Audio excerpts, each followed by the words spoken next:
Absolute geezers, happy Sunday. Welcome to the Sunday Social. I am joined with my co-host.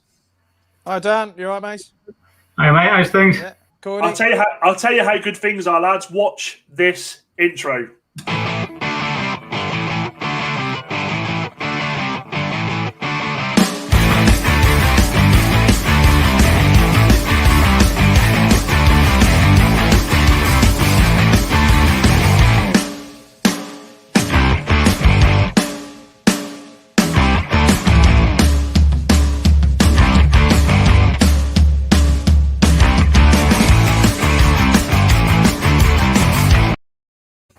How good's that? How good's that? I'll tell you what, we might as well finish now because that's going to be the best bit of the show, I reckon. Yeah, isn't it? Oh, guys. Well, what a week of football we've had. Obviously, alluding to the pre-recorded video we've got with Ollie Bayliss. We'll talk more about the Grassroots. But how's your week been? Yeah, okay. Obviously, no football to watch, is there, apart from sitting in the armchair at home. But yeah, plenty of Premier League and bits and pieces we've been watching. So yeah, all good. All good. Thank you, matey. Nice one. What about you, Coyney? Yeah, pretty much the same here, mate. I mean, working from home at the moment, there's obviously not too much to do outside of work. Thankfully, Tyne got a good victory yesterday, Shrewsbury. So yeah, very, very happy with that. And today, just been watching the Premier League all day. So yeah, not too bad given the circumstances. Good debut, that. Good debut for Chapman, was it? Chapman? Harry Chapman, yeah. Great win against the Posh, wasn't it? Yeah. Always seem to struggle against the Posh, don't they? Well, I think if you look at the result where we lost, was it 5-1 back in October, Paul? I think, wasn't it? 5-1, and then we're turning that around and dominating the game and winning 2-0. So I think it shows you how far we're coming under Steve Cottrell. In a couple of months, we've come on leaps and bounds. Yeah, the progress has just been unbelievable, isn't it? I mean, I saw a stat today that says Shrewsbury have beaten the top four since Cottrell's taken over, beaten each one of the top four without conceding a goal, which if you'd have said that back in October, I don't think anyone would have believed you, would they? No, and that's 3 away as well, wasn't it? Yeah. There was Hull, Lincoln and Doncaster away. So, yeah, very, very impressive. Yeah, we're coop and busters at the moment, aren't we? So, guys, I mean, we got a fair bit to get through tonight. First and foremost, we've got some people watching. If you are new to the channel, please remember to like and subscribe. And obviously, as always, just share this with your friends. This Sunday Social is going to be a weekly thing where we all get on together and talk about the game that we love the most. Vaughany has got a beer in hand. I've got vodka and orange. And Coyney, what have you got, mate? I've just got a bottle of water, mate. Or just a gentleman's bottle of water. Too many gins last night, so sticking to the water today. You're getting on, mate. You're getting old. You used to be able to handle it. A long time ago, pal. Yeah, I know what you mean. So this week, obviously, it's been... I don't want to delve too much into it because we've got the video with the great Ollie Bayliss that we'll play in a minute. But it's been a bit of a shit one this week, really, hasn't it, for non-league? I'll run through it quickly. We've got the hello to Matty. Love it. Look at this. Look at this. Matty is the manager of Dudley Town and is a Walsall fan. Hates Shrewsbury, so play nice now. Bye, Matty. Nice knowing you. Lovely bloke. Lovely bloke. But if we go into it a second, I will obviously play the video now. But I just want to quickly run through the figures that they're going to be paying out throughout the steps. I mean, some of it's unbelievable. You've got. I'll go from step 3 down. Step 3, 27 grand a team. 27 grand from this grant. That's a ridiculous amount. Step 4, 14 grand. Step 5, 10.5. Step 6, 7.5. Now, look, none of us, other than Paul's with the whole Grassroots situation in Sunday League, but that sort of money, guys, it's just not enough, is it? It's just not enough for these teams, I don't think. And I don't think, how much research has actually gone into it from the guys who are actually giving out the money. It suggests that maybe not enough. It's the frustrating thing for me, and sorry, Lee, I'll just come back to you now, is this whole situation about in steps 1 and 2 can apply for a loan, but if you don't want the loan and you don't think there's enough money in that for you and you feel like you're going to be going out of business, then you can go for the grant.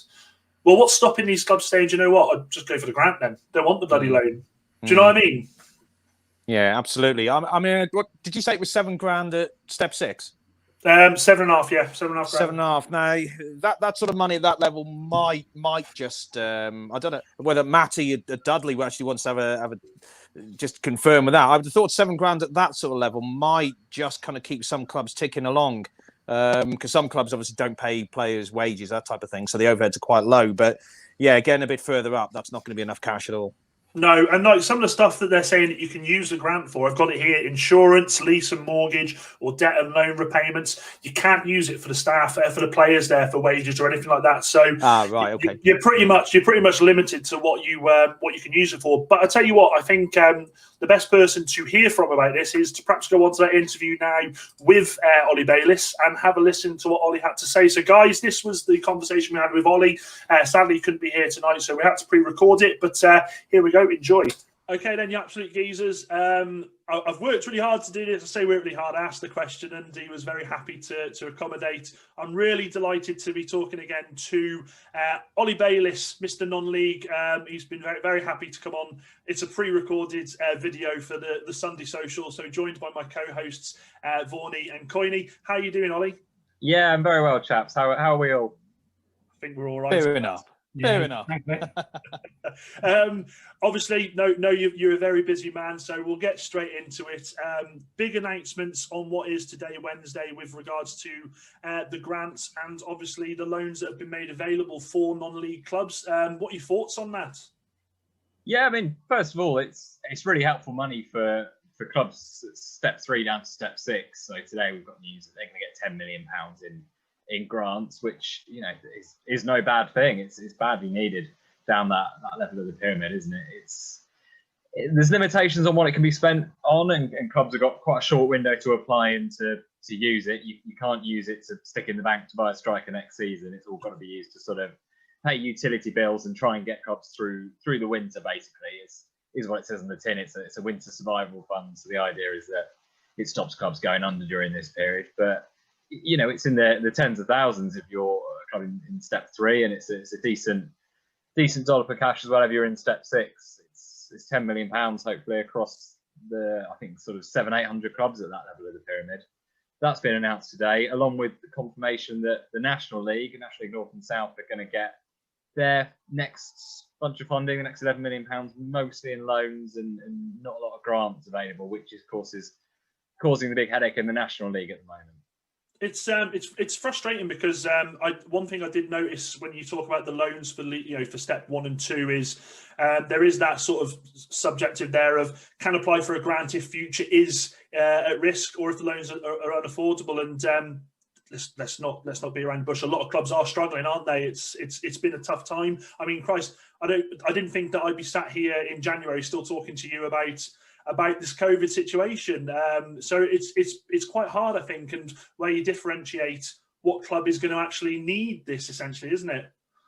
Yeah, and I think there's two issues with that situation, really. One is, in a way, you're rewarding clubs that haven't managed their books as frugally as others. Some clubs have foreseen that this is going to be a really difficult year and really slashed their playing budget and really made sure that they have the money in the bank, even if they didn't get any financial support to get through this season. Those are clubs that aren't going to be able to get these grants, whereas others that have spent a little bit more heavily, I'm not suggesting anyone's really thrown money out this season necessarily, but those that have perhaps gambled a little bit more and spent a little bit more money, they're the ones that probably be able to prove that maybe they're in need of grants. The second issue with it is that there's a process open now for clubs to start applying, but when are they going to get news of that? That's not going to come in the next week, is it? That's going to take weeks, if not months, to get confirmation of that. And all of this is money that they needed in January to continue the season. The funding from the National Lottery ran out in December, so really this needed to be sorted in the middle of November or early December, so they have that certainty. Step 2 is already on pause, and I don't think there's any result from this is going to come in the next week to get that league going again. So. Yeah. Whilst it's a nice offer from the government, that at least they're saying no clubs will go under at this point. I'm not sure it's enough to get the leagues restarted. Yeah, I think something else I saw, and Paul can probably vouch for this because Paul manages in Sunday League. That you don't get much more grassroots in Sunday League. It's the fine situation now. Paul acts as treasurer of, well, pretty much everything in the team he's involved with, and this week The FA have started chasing for fines and club funds already, Paul, haven't they? That must be why I had a notification about midnight the other night from the whole game system. Then checked it as yet. It's frustrating though, isn't it? I mean, chasing already, and we've got so much football left to play. Yeah, it's not ideal, is it? I think, yes, there is money sloshing around in the FA, isn't there? But as an organisation, I think they're making 100, 150 redundancies. They've lost £300 million. And I think it's the county FAs, isn't it? Correct me if I'm wrong. It's the county FAs that normally chase it, and they're the ones that get the money. And again, they've been furloughing staff. They've lost a load of money, and it's not like they put that money into a big sort of summer party. That money pays wages of county FA staff, who by and large do a great job actually supporting local football. So yeah, I totally accept that the timing isn't great, and clearly clubs don't have a way of paying these fines sometimes. But equally, county FAs are really struggling for money, as are the FA. So you can kind of see it from both sides. I think this ideal solution to it would be more government support, more money from maybe the higher leagues, the Premier League in the game. Ideally, if we had a bit more money there, then there'd be enough money to go around, enough money to pay these fines without worry. Yeah. I think Mr. Groundhopper in the corner, Lee, probably the same as all of us. When do you think we'll be able to get back to some football? Because I know Lee's missing it, aren't you, Lee? I am. It's a tough one to answer, really, to be quite honest. I mean, you see the announcement today, really, with Boris Johnson saying about schools not realistically being open now before March the 8th. Yeah, I mean, end of March at the earliest. And actually, it was something I saw on Ollie's Twitter feed. Actually, in a week was the Southwestern League. A guy called Phil Hiscox, who's the secretary down there. I think he's put a letter into the FA, and he's suggesting, and Ollie hopefully will back me up on this. I think he's suggesting that they don't want to restart before May the 31st. And they are a league that actually, to be quite honest, I mean, they cover Devon and Cornwall. So Cornwall's obviously been in Tier 1, so they've been able to get on with their fixtures as well. So they're quite way ahead in their fixture schedule, and they're not looking to start before May the 31st. So take of that what you will. It's not going to start anytime soon, I think, is what I'm thinking, Dan, to be quite honest. And there was the first part of that, guys. Paul's like this. Oh shit! That's the first part. I will play the second part in there. But the bit I got from that straight away, lads, is the whole. This needed to be sorted like yesterday. It didn't need it to be happening in January.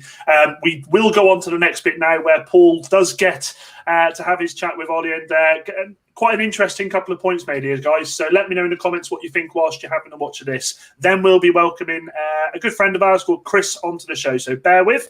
I suppose the best place for me to comment on is the local football, the Sunday League scene, and I've had some text through from other clubs, and obviously conversations with other guys who are on the committee with me. And to be honest, we will start the league again when it is safe to do so, and the FA say to us, right, you can play football again. It's as simple as that. My personal opinion is it won't be March. I think it will be April at the earliest. I've personally done some preliminary little exercises to say, right, could we get fixtures in before, for example, mid-June, if the council and the other facility providers allow us to use the facilities up until the middle of June. That's sort of the time scale that's been suggested to us. And by utilising weeknights, we can get our fixtures in that time scale if we start early April. Now, if it goes beyond early April, the thing that we have to consider as a league, and I'm sure every other league, both Sunday League throughout the UK and some Saturday leagues as well, will be considering, okay, if it goes beyond the start of April, do we just null and void the whole season? And that again, we've discussed, Ollie, we've discussed their finances and clubs paying, having to pay bills and that. And clubs, even at Sunday League level, have bills to pay and have paid a certain amount of money out to these facility providers for insurances, for the to certain local FAs as well, and to league committees. And the question is, what happens to that money then? Do the clubs get reimbursed, or does that money just disappear or get sent back to clubs the following season? And then, of course, do some clubs carry on the following season? It just opens up a whole load of questions, doesn't it? Yeah, it's a really difficult situation in Sunday League and Grassroots. And I know some councils have been far more accommodating than others. Some, have said, well, you've paid for your pitch just because we're in lockdown, you're not having a refund for it. Others have been a lot better. Same with leagues and county FAs. Some have sort of waived fees this year, others haven't. It's not an easy situation. I think the hope is maybe we can get Grassroots and Sunday county football and Sunday league football back before non-league, because it's not so reliant on crowds and clubhouses being open and things like that. As soon as the game is physically allowed by the government, I think we can get back to playing football. And actually, we may well see a situation where, hopefully we're back playing in April maybe, and crowds start sort of coming to watch football in local parks, because I'm not sure step 3 to 6 is going to get back before. Well, I'm not sure it's going to get back this season to play league football. We might be allowed games back in sort of late April, May maybe, but the leagues have said at that level they don't want to restart any sort of league fixtures until A, they're allowed, B, we're allowed crowds up to 30% capacity, and C, clubhouses can be open. So that's kind of tier 2 restrictions or better. I don't think that's happening before end of April, before May, but we might get Grassroots football back before then. Yeah. I think the problem you've got there, Ollie, as well, is a lot of the leagues, if all of the leagues and the fixtures that they'd actually played were all the same, then you could sort of like draw a line and say, well, okay, yeah, we could start at a certain point. But someone like the North West Counties division, for instance, they were late in starting as it was. They didn't start till October, and obviously for the right reasons. They were behind the 8 ball, but obviously for the right reasons. Obviously with the restrictions that were in place in the Northwest, and obviously the Isle of Man situation. But Ellesmere Rangers, a mate of mine plays for them. They've only played 4 games, so it's almost at that point you're sort of looking, well, do you just null and void the season, or do you just carry it on over the summer? I don't know. There's a lot of questions to be asked, isn't there? I personally can't see any other resolution other than them being made null and void. I think I hope I'm wrong. I think that would be quite frustrating and quite depressing to have that happen 2 years running to non-league. But there's merit in the sort of other suggestions, maybe rolling this season over to next. But as you said, there's so much inconsistency.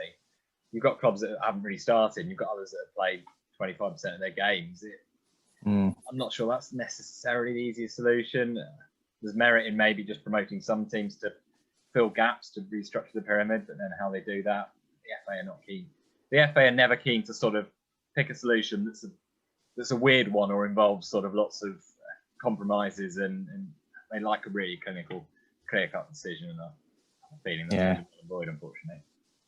I think I think the issue as well is this time round they sort of know what to expect slightly, don't know. Last year I remember having a conversation with you, Ollie, and it was, what do we do? This has never happened before. So this year round, and hopefully, I'm touching wood everywhere in the house, we'll have an end in sight for this virus, with the jabs coming out. People are starting to get inoculated. There's light, I do think, at the end of this long tunnel, isn't there? And it's just get football back as soon as possible, because, like you said, it is going to affect promotions. It is going to affect where players go.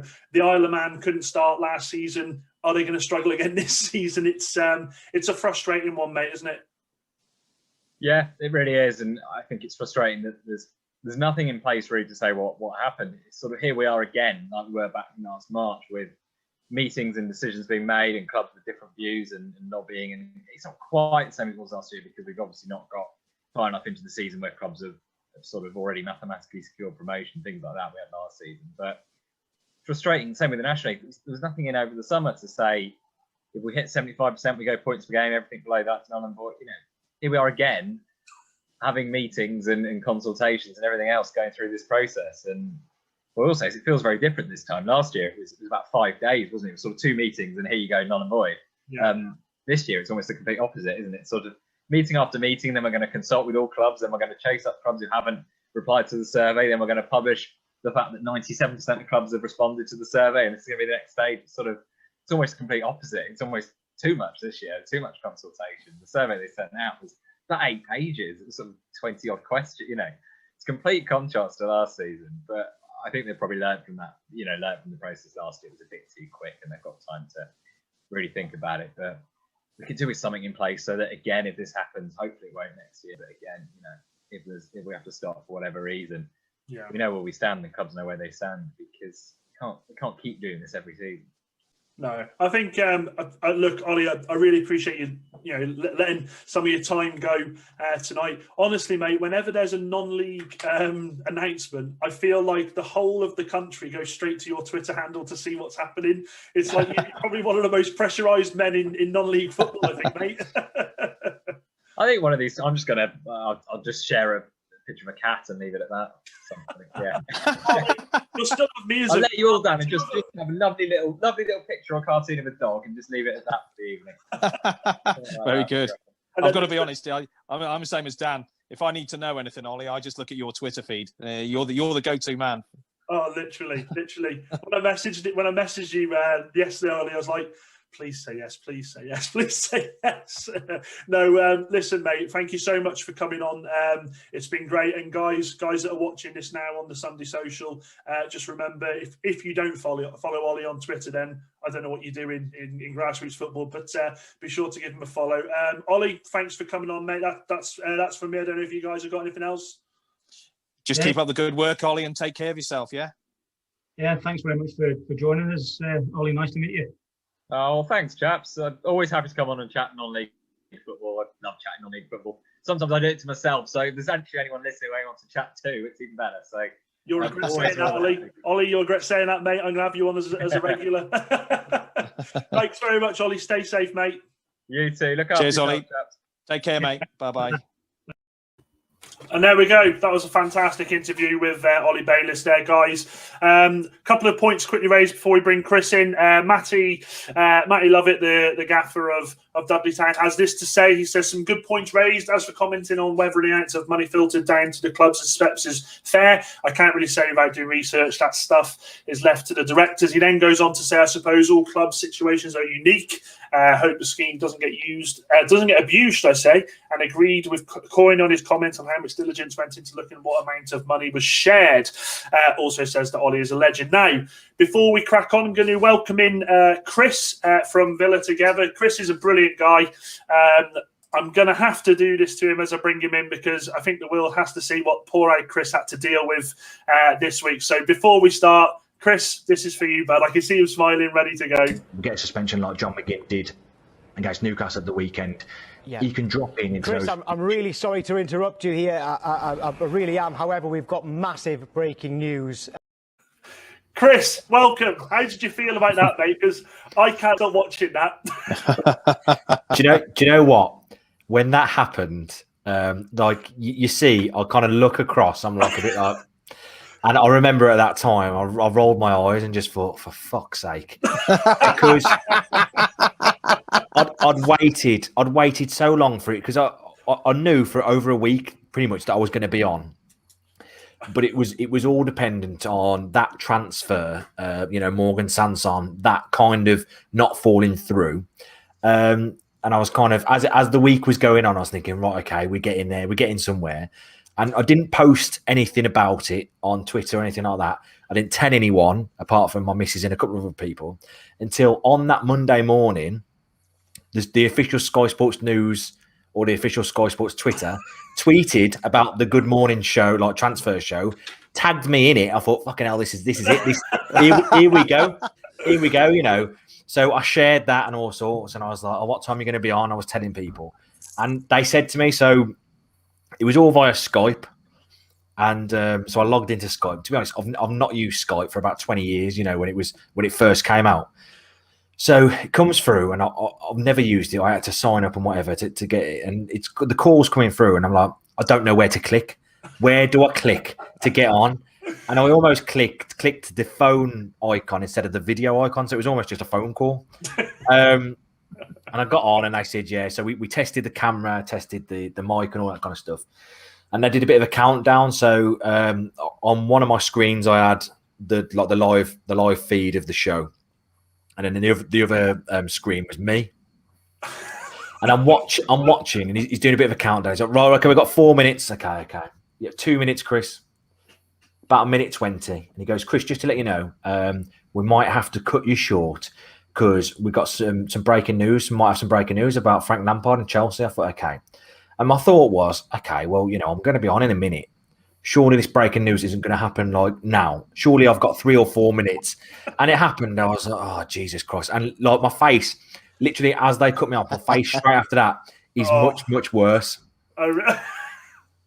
Mate, honestly, I just it's the face of you bastards, because he literally just swipes across you. Mate, honestly, I've played that clip to everybody I know because I just love it, and that's not anything about you. You're a great guy. I just loved it because I thought, you're talking really good sense, and it's that little bit just before they cut you, and they go, yeah. And they're trying to sort of get into the conversation with you. But Chris, enough of you getting cut. You won't get cut here, I can promise you that. I have to resist the temptation just as you started, Chris, just to cut across you and say, actually, Chris, we've got some breaking news. Luckily. Do you know what? We recorded a podcast the other day, and part of me thought, do you know what? I'll say to one of the other guys, as I do the intro and I start talking, just cut me off. Just say, hang on, Chris, we've got some breaking news about Chelsea. But after they cut me off, I'm sat there and I'm like, am I coming back on or what? And the most frustrating thing is the breaking news wasn't Frank Lampard's been sacked, but sources understand that he's going to get sacked today. Well, it was almost like, well, no shit. They lost at the weekend. They've been rubbish all season. It's Roman Abramovich. And it's Monday morning. Of course, he's going to get sacked. So don't come at me with this. This is breaking news. Tell me when he's going to get sacked. not ruin my my 5 minutes. Well, mate. With regards to, I saw you watching the video there we did with Ollie. Lot of points raised there. What's your take been on the whole situation with this grant? What do you reckon? Like I think Ollie touched on at one point, didn't he? In terms of. You don't know how it's going to work in terms of it getting filtered down and filtered through all the teams, across the different steps and stuff like that. And I know it's when you kind of you're talking about money and you think of obviously non-league and grassroots football and you think, oh, you don't need that much money. But I think when you take into consideration the different levels, all the different teams, all the different things that come into it as well. Yeah. Because there's so many things, you go to a team and match day revenue pays for so many things. It's not just a case of just to get some lads on the pitch. It's everything else that comes with it. And I know that a lot of non-league teams rely on my local team, Stourbridge. There's volunteers that always turn up there to, whether it's be make the tea, clear the pitch afterwards and things like that. And teams will always have that. But then at the end of the day, there's a lot of things that they've got to pay for. So it's a tough one to work out. I think firstly, the grant, how it's going to be shared and all that kind of stuff. And I think it's also at the point when, because teams have gone, I know it's not a considerable amount of time, but teams have gone so long without playing and all that kind of stuff. About it's not just as easy as to just go, right, okay, we're starting on this day and just pick it all back up. Yeah. There's so many things, Ollie spoke about them, recently about, teams and who wants to carry on and who wants to do what and whatever. And it's such a difficult situation because it is, non-league football is, it's in England, it's unlike any other country, with non-league football, the passion that comes with it sometimes is, it's comparable to, top league football, and you don't get that in other countries, No. So it's just a massive shame to be in this situation. No, it can't be helped and all that kind of stuff. And it's just, it's a tough one because throwing money at it, so to speak. But obviously the grant and all that kind of stuff going to it is obviously going to help. But I think there needs to be a lot more thought about it in the process. Yeah. So I think I'll put this to the comments to the people watching, and then I'll go round you all and I'll ask you just a simple question. Do you think non-league football from sort of steps 3 down will continue the season? I'll go to you first, Vaughany. Do you think it'll finish? Yeah, we had this conversation with Ollie the other night, don't we? I think the problem you've got is that a lot of the leagues are at different stages of fixtures played. So I think the Southwestern League was one that was sort of mentioned there, where they've been in an area it's tier 1. So in all fairness, they've been able to get on with fixtures. But Northwest Counties, obviously Manchester and Liverpool, with cases of COVID being higher, and obviously Isle of Man not being able to travel in, or teams from the mainland being able to go there. They're kind of behind the 8 ball, and obviously for the right reason. So I think what you're going to end up with a bit of a mix and match. You seem to be getting sort of different reports from different leagues. I know the Combined Counties League, West London, they're quite keen to carry on, whereas other leagues are like the West Lancs League, I think, have already pulled their league, and that's it for the season. So I think you're going to get this disparity across the board, to be quite honest, Dan. I think some will, some won't. Yeah. What about you, Coyney? What's your thoughts? Looking very cleanly shaven today, by the way. That video to what you are now, mate, it's uncanny. Thanks, Dan. Oh, you meant Paul. Which one do you prefer, Dan? I like, mate. You look better rugged. You look better rugged, I reckon. But just to answer your point there, I'm not sure I can say much more than Lee said there. I thought that was a really good answer that he gave. I think they've got to do what's right for the clubs, and the only way to find out what that is to have consultation with all the clubs and all the key stakeholders within the leagues. If it's the right decision to cancel the leagues now and then go again in August with a fresh season, null and void 2021, so be it, and let's do it, and let's do it at a time that gives clubs enough time to plan and prepare for next season as well, and don't leave them in limbo. So and again, as Lee said, I think it will be dependent on which league that we're talking about. But let's make sure that the right decision is made for the clubs. Absolutely. Yeah. Moving sort of to the side a little bit. Obviously, this season we've seen FA Cup and League Cup situation being that we're not seeing replays. We're seeing one leg in the League Cup final. What do you guys think? And I'll ask this to the people watching as well. So put a comment in the comment section below. Do you think moving forward this is a situation we can see happen again now? We'll just do away with the replays, or do you think they'll keep the replays? I mean, there are obviously, from my perspective, being sort of involved in the non-league side of it, if a non-league club gets through to the third round and manages to bag a replay, then it's worth a lot of money for them. But then it's the other side of it, the other side of the spectrum, the Premier League, Championship, they don't want the replay. So what do you reckon? I'll come to you first, Chris, for that one. Yeah, I think you make a good point about the replays, and particularly the non-league clubs.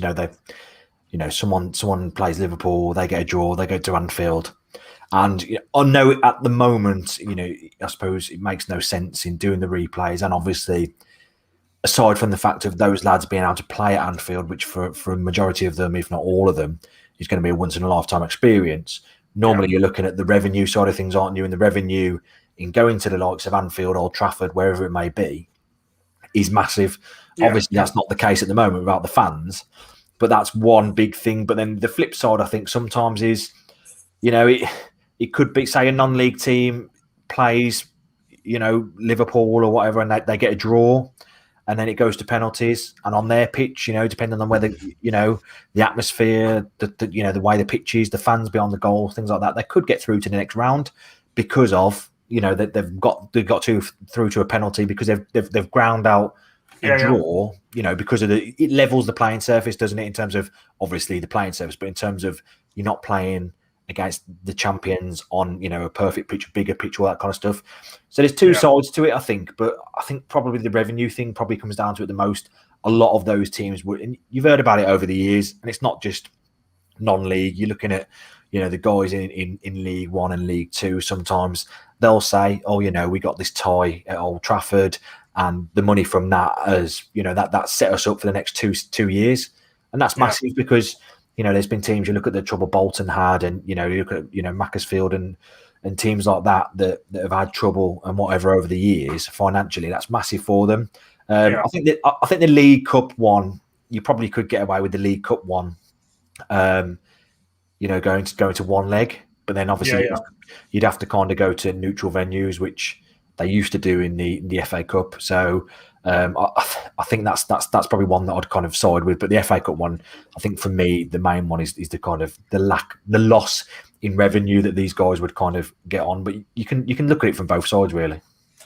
Kevin O'Neill, first time viewing. Welcome, Kevin. Thanks for the comment there. And also, he says replay's gone now. I'd say once these things start and it suits the bigger clubs, I think that's it. Unfortunately, good point there. What would you say to that? We'll go to you, Coyney. I personally think it would be a travesty if that was the case. I'm a real traditionalist when it comes to the FA Cup. For me, it should be replays all the way through. Maybe there's a case for the semi-final not having a replay. It hasn't for many years now. I think maybe for about 20 years. But certainly it should be replays all the way through. For me, the fifth round should be on a Saturday, not midweek. And the semi-final should be at neutral venues, not at Wembley. Yeah, agree with that. The cup final itself should always be after the league season is finished, which, to be fair, it has been for the last few years. It should be at 3:00 on a Saturday, not at 5:30, as it has been sometimes to suit the TV's schedules.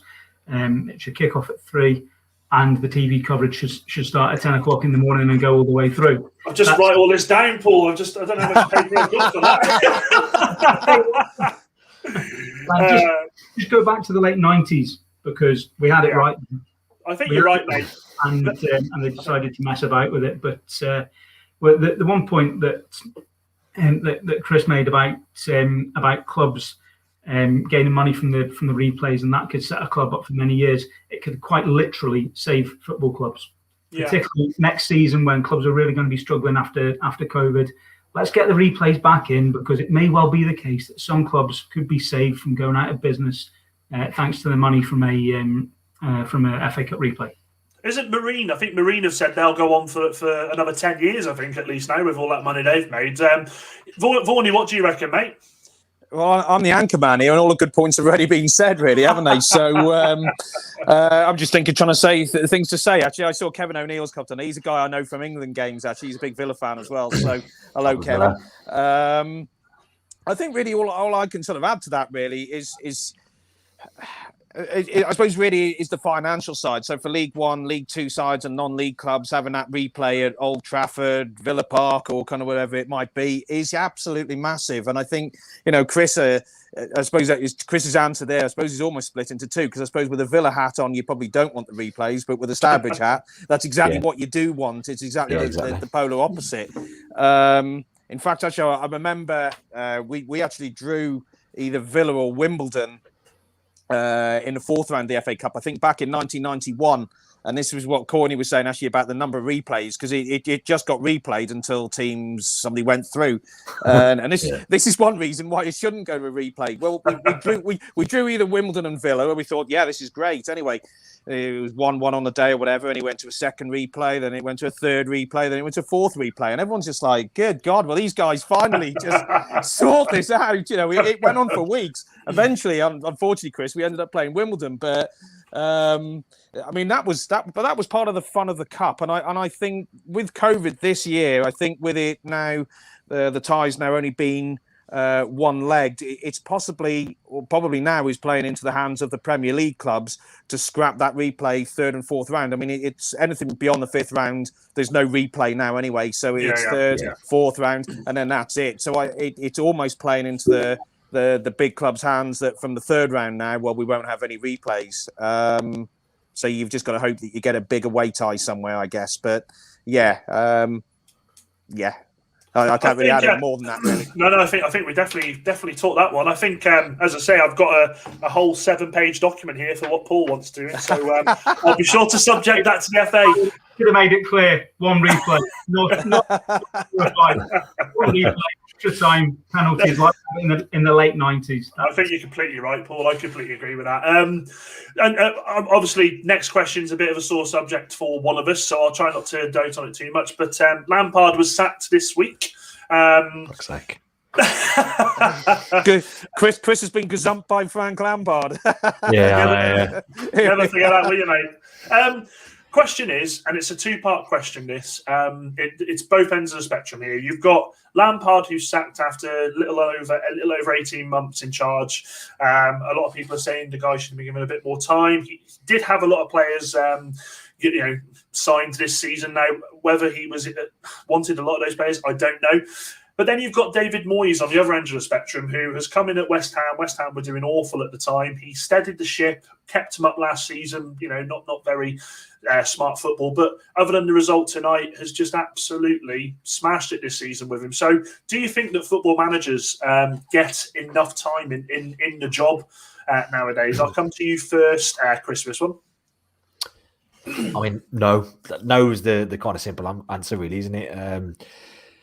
I suppose it depends what team they're at. I think, Moyes probably went into Manchester United at the worst possible time because they've gone from all that success, best manager in the world. United were, one of the best teams in the world at the time. Moyes comes in and they, such a big transition. And with Chelsea, Lampard coming in, getting sacked, I don't know why they couldn't wait till the Tuesday to sack him. Would have been better. but the thing with Lampard, you could see it coming. I think it's most managers last 18 months at Chelsea, don't they? Yeah. And it does show, like you say, Moyes has gone on, done really well at West Ham. They're fifth in the league, so they're doing reasonably well. It's a tough one because they don't get enough time. No one gets enough time. But at the end of the day, they're done. Sheffield United are done, aren't they? Yeah, I was going to just read it now. I've been waiting for someone. Carry on, Chris. I've been waiting for someone to ask me that. Wasn't it? Sorry? What? That was like some breaking news coming across the screen there that stopped Chris in mid-flow. Carry on, Christoph. Carry on, Chris. Breaking news: Sheffield United won against United. Yeah, they don't get enough time, but at the same time, you've got to look at Lampard and Moyes as examples. Should they have been given more time? I don't know whether they should in those situations, because in all fairness, they're at Chelsea, they're at Manchester United, and they were failing, so to speak. They weren't doing what they should have done. Abramovich has put in 200 odd million or whatever. And Lampard, Chelsea they've been shit this season. Yeah. He did okay last season, but again, I think the pressure was off him last season, wasn't it? Because of the transfer ban. Massively. So it's those two situations. It's a tough one because obviously with the Moyes thing, you can see now that he's doing well. But at the same time, is that because that's Moyes level? Maybe, I don't know. It's a tough one. Managers full stop don't get enough time because Dean Smith last season, I think he could have easily been sacked, and he's doing he's doing a really good job this season. So it's very minute kind of things. There's very fine lines. I think big thing comes down to money, doesn't it? Yeah, if teams don't go on, going to be in the, I suppose you're looking at bottom end, teams are going to get relegated. Obviously, that's going to impact on the team massively. That's probably why West Brom pulled the trigger on Bilic and bought in Allardyce, because I thought if they get relegated, then it sets them back a bit financially, all that kind of stuff. Chelsea again, he's looking at Abramovich thinking, if I carry on with Frank, are we going to make the top four? And that's what it's all about these days. So it's a tough one. Expectations change, but it comes down to money at the end of the day. And I think you kind of, if you have 18 months and you do a kind of average to poor job, then you're gone. You can't you can't rest on your laurels, even if you've had a couple of good promotions and then you've had 12, 18 months of not doing much, then you're gone. What do you reckon, Vaughany? What do you reckon? Well, just ask Chris, really. How would you have felt like last season if Dean Smith had been sacked then? Because, I mean, from an outsider looking in, Smith's done a good job, I would say. Yeah. It's a tough one because I think there was that time when I wouldn't have been surprised if he went, because for big parts of last season, we were really bad. We were really poor. And it's a tough one because if you kind of take a step back and look at it and you think, well, okay, the spine of our team got injured. We had Tom Heaton, who's a top class goalkeeper, injured. Our £22 million striker Wesley got injured. A few other injuries all over the pitch caused us issues. But the buck stops with the manager, doesn't it? And you think sometimes you can kind of see, decisions he's made and things like that. So I wouldn't have been surprised. But then again, it does also reflect that if you give manager time and allow them to possibly, build their own team or get their own, their points across and all that kind of stuff, then obviously they can do, they can work their magic. And obviously this season, we're 9th in the league. We beat West Ham on Wednesday. We could go 5th. So, it's small margins. Good times. Yeah. But so that's the way it is, isn't it? That's football for you. It's a couple of bad results and, you're kind of on the way down, aren't you? You look at Sheffield United as well. Unlike Paul Coyne, who has got, is it 3 promotions at the moment with your club there, mate? 4? 3, 4? It's 4, but at a completely different level, isn't it? Still a good manager, mate. It helps when you run the club as well. You can't get the sack when you run the club, can you? I've got here, Diskin's just said, I knew this was coming because he knows I'm a United fan. I'll go back to the Will Sheffield United stay up after the midweek win against Man United. The confidence in the side has grown. The gap is now 13 points with Brighton beating Spurs and United. I don't know. I think it's a little too late for Sheffield United, isn't it, in all honesty, without sort of cutting it a bit. I think the problem they've got is they haven't got a goal scorer. That's the main issue with Sheffield United, isn't it? You've got, I think, McGoldrick on 5 goals for the season. You need goals in the Premier League. If you've not got goals, you're not staying up. Well, they scored 2 on Wednesday night, Dan. Sorry, Vaughany, you went there, mate. I could, sorry. So, Coyney, thought I might. Next, let's go on to something else, shall we? Another situation that we've had this weekend, I don't know if you guys have seen it. Chris, you definitely will have seen it. It benefited you. Is VAR. The situation with Southampton last night was, a bit of a strange one. I'll come to you, Coyney, first. What were your thoughts on the 2 decisions? Well, technically, they're right, aren't they? Yeah, that's what I thought. Yeah, but there is absolutely no real clarification or consistency with the rules. Some of the offsides that have been given, like I'm thinking the Villa one yesterday. Yes, okay, technically it's correct, but it's just so marginal, isn't it? And I always thought the advantage was to be with the attacker as well. Yeah. When it's so marginal, shouldn't that come into force as well? If there's no, if there's not daylight between the lines, can it be given? I guess the rule makers would always answer, well, yes, it can. It's as I keep saying, technically it's offside, so that's the decision. Yeah. But we're 18 months into VAR now, and we're still having this conversation. Yeah. Some of the decisions that it gets right are absolutely brilliant, and there's no comeback on it, and they're the right decisions and the right decisions for the sport. And that way, it's been great. But I just think there's so many grey areas with the technology, with the actual laws of the game, that means that it's still a really, really controversial point 18 months after being introduced. I think, and I'll come to you, Vaughany, about this one just before we go to Chris, because it definitely benefited Chris, and I'm sure Chris has got a lot to say about it. But before I do, the one point I always go to with VAR, and I think this is the way it should be run, is, do you remember the World Cup when you had the monitor at the side of the pitch? The referee had the monitor, and that was it. I just don't understand why they can't do that, because another situation is, one referee's view on an incident could be completely different to another referee's view on the incident. And that's where I think it gets lost in some situations. I don't know if you saw in the Championship yesterday, the red card for Stoke against...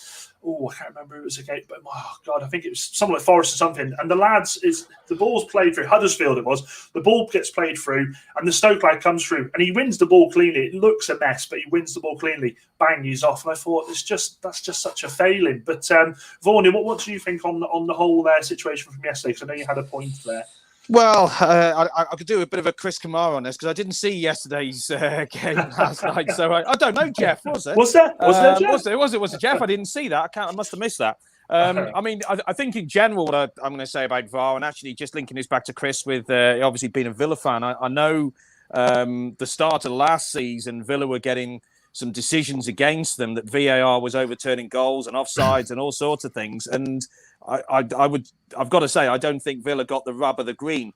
having said that, obviously there was the Sheffield United incident where Sheffield United scored, the goal line technology failed, but VAR didn't step in to say that it was a goal. So my view on it at times, it almost seems to be stepping in and getting involved in situations where you just wish it wouldn't poke its nose in. And then there are situations where you think, well, you need some help, and then it does nothing. So, it could be a bit frustrating. It gets things right, it gets things wrong, but I think, when you look at offsides, I mean, obviously I follow England, big England fan, and we've been screwed over by some terrible refereeing decisions over the years. Massively. And we've been sort of calling for technology, and as soon as the technology comes in against Netherlands in the Nations League, Lingard goes through, scores, and then it gets pulled up for offside because basically in his run, as he's running alongside the defender, his foot is off the ground and he's probably a toenail offside. Now, how you can give that as offside is just beyond me. If his foot is grounded and he's in front of the player, fair enough. But when you've got offsides for people that are in flow, their foot is in the air or their arm is in the air or their shoulder is... that's just ridiculous. Before I come to your point on that, I just want you to read this one, mate.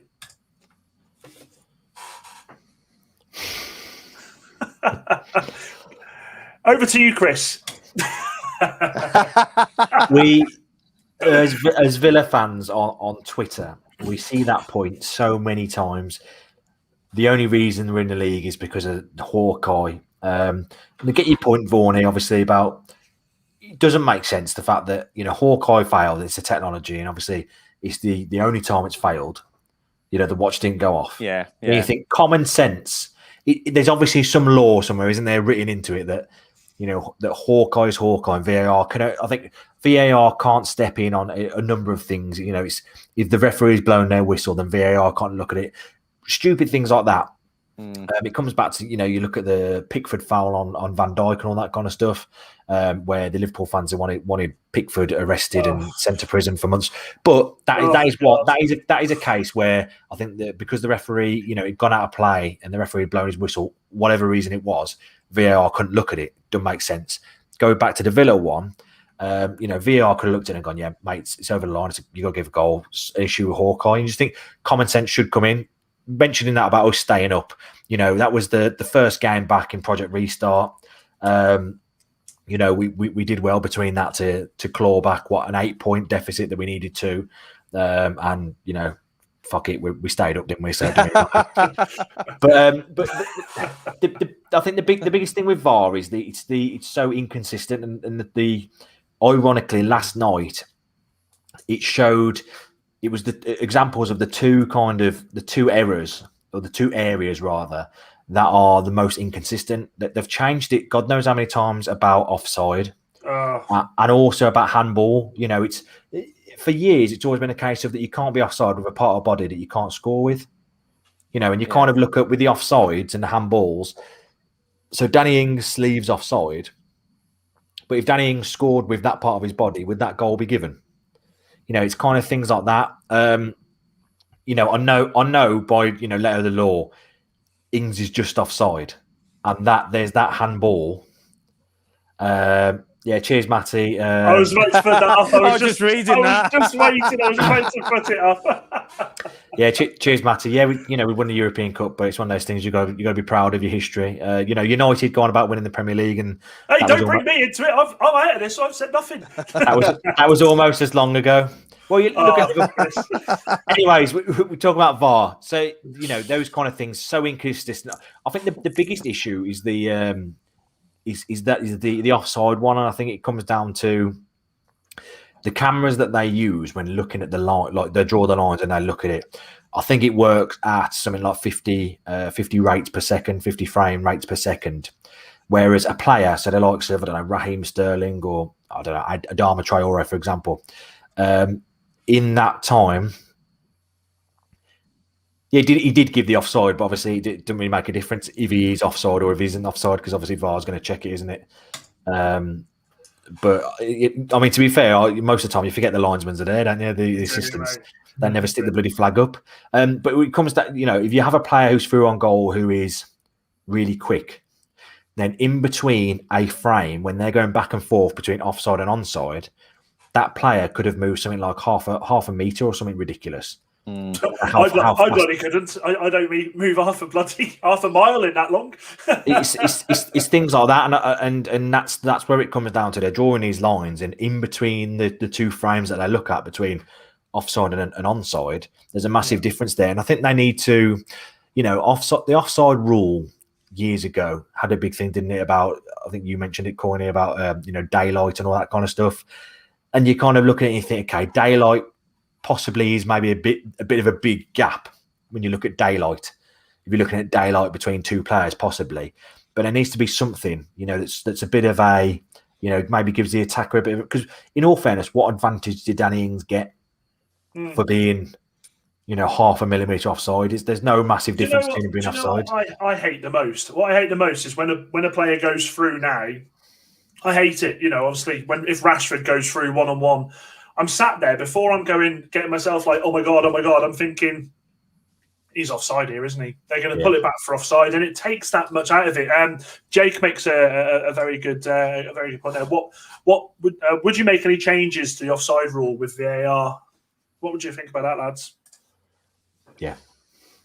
Yeah, I think there just have to be some margin of error for the offside rule. I think you take everything into consideration, the frame rate on the cameras, the speed of the players, you're looking at why it's brought in, the offside rule in itself is brought in to, stop goal hanging effectively, isn't it? And these players aren't doing that. There's a very fine margin. Sorry. Go on, mate. No, go on. No, the other thing I was going to say there, I know this sounds absolutely ridiculous as well, but, if you are talking about millimetres, even somebody wearing a size 10 boot and somebody wearing a size 6 boot, it's almost coming down to that type of, distance, isn't it? It's minute. Some of it is minute, My response to this one, Diskin, 94. What's your thoughts on the rule when an official six flag up and players actually stop thinking it's offside? If player goes on to score, VAR can check it. I was always taught to play with the whistle. To play with the whistle. That's 10 o'clock show. That play on the whistle. To the point, I would get absolutely torn to pieces if I stopped thinking that there was a decision and something played on. And I think professional. I hate to see professional players when they do this, when they think it's something, they'll stop and go like this. And I'm like, you're a professional. You know better than that. I think. My point I want to quickly make, and I'll go to you, Coyney, is I think this whole offside situation, you see people offside by their armpits and by their elbows. And I kind of think, if you were to score with your elbow, would it be a goal? It wouldn't. It'd be disallowed. So why should it be used in an offside situation? I don't believe that it should be. Big hello to Doug there. Welcome on the show, Doug. Hope to get you on soon, buddy. Hi, Doug. What do you reckon, Paul?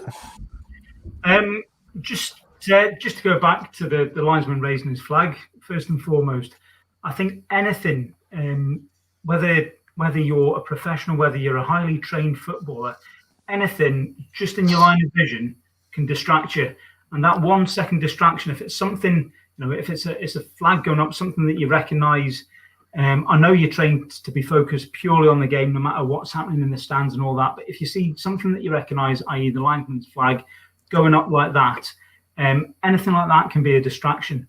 And that distraction can lead to you losing concentration and your opponent gaining an advantage and potentially scoring. So I do think that does come into play, and they could well be put off by that.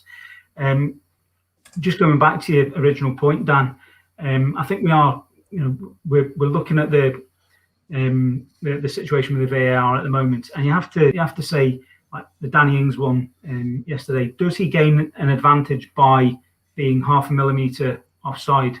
Well, does he gain an advantage in any way whatsoever? No, because any defenders are not going to recover their position because of half a millimetre. And technically, he's offside. There's no dispute in that. But in reality, is he getting any real advantage from it? So can we not take that into consideration as well? It just feels like VAR was brought here to take these points away, and if anything, it's just amplified the more, isn't it? Well, I think the whole reason behind VAR is money, because they want to the FA and FIFA and UEFA and the Premier League want to try and minimise decisions, getting decisions wrong, and clubs having the argument, oh, if it wasn't for this, we'd have stayed up. If it wasn't for that, we'd have won the league. Ironically, look what happened last season with a VAR decision with Villa. But I think there's that much money in the game now that they've brought it in to try and get rid of that what if element, and because of that, lads, it's here to stay.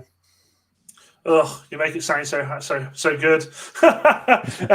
Doug says someone is going to get seriously injured soon. I don't know if you're alluding to perhaps the Virgil van Dijk situation there, Doug. I'm not sure. I don't know. I think he might be talking about the issue that is when the officials, the assistants, don't put up their flag. That's exactly from an offside until the players, I don't know, got to the ball or they're within 10 yards of the ball or whatever. And you see it happen, don't you?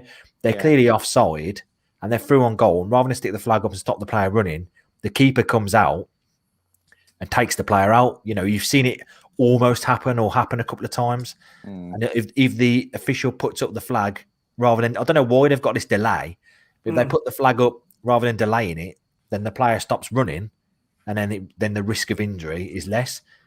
Do you not think it puts a bit of pressure on the linesman as well, though? Do you think like the linesmen are a bit sort of almost not really wanting to put the flag up just for fear that they are going to put it up and VAR are going to overturn it and they are going to look stupid and get pelted? I mean, luckily enough, the crowd aren't in there at the moment, so they're probably getting a bit. Well, I say that's a good thing actually. They can hear the gaffers from 20 yards away now. What they really say, can't they? Well, I suppose the thing is, Dan, if they're going to do that, then and VAR is going to take over effectively what the linesmen do, well, you might as well get rid of them. Yeah, there's no point having linesmen, because at the end of the day, if they're not going to flag and they're not going to be really, the VAR should just be a check. It shouldn't, these guys, they are professional referees and linesmen these days, aren't they? So at the end of the day, they will get the odd things wrong. We all know that, but VAR really should be there to aid them, not to really hinder them. Yeah, no, I agree. I think, look, I mean, obviously we're getting towards the hour mark now, and it's a school night, and I know Paul definitely needs his beauty sleep there. How are you joking, Paul? But look, what I want to say is we'll come to a bit of an end here. I think we've raised some good points tonight. I think one thing we can safely say is that next week there will be a whole bunch of other points for us to talk about and to moan about. I'm sure we'll find. I know I'll definitely find something. So first and foremost, Chris, thanks for coming on, mate. Anytime, mate. Anytime. Sorry, Chris, I've just got to cut. No, sorry. Carry on, mate. Sorry. I'm really joking. No, Chris, thank you so much for coming on, mate. Really do enjoy the work you do with Villa together there. Very, very helpful in getting me started in the whole YouTube situation. So thank you for that, mate. And come on again, I hope. Yep, would love to. Anytime, mate. Spot on. Coyney, Vaughany, wasn't that painful, was it, lads? It was all right. It was all right. What was that, Chris? For everybody who's watching, look, thank you so much for the comments. We love the fact that you've got involved tonight. That's what this whole situation, this show is about. It's about blokes with mine's empty now, with a beer, talking football, and just getting a few things out of the system. As always, guys, if you really, really do fancy joining us again, hit the subscribe button and the like button. We really appreciate that. Get the subscriptions up there. Let's get some more viewers here next week. Tell your friends about it. Tales of a Groundhopper, there's a couple of episodes. Shameless plug there, Robinson. Sorry, shameless plug. But Tales of a Groundhopper, there's a few coming out this week, so keep your eye out for that. But other than that, guys, thank you to everyone for joining us. And what's left to say is...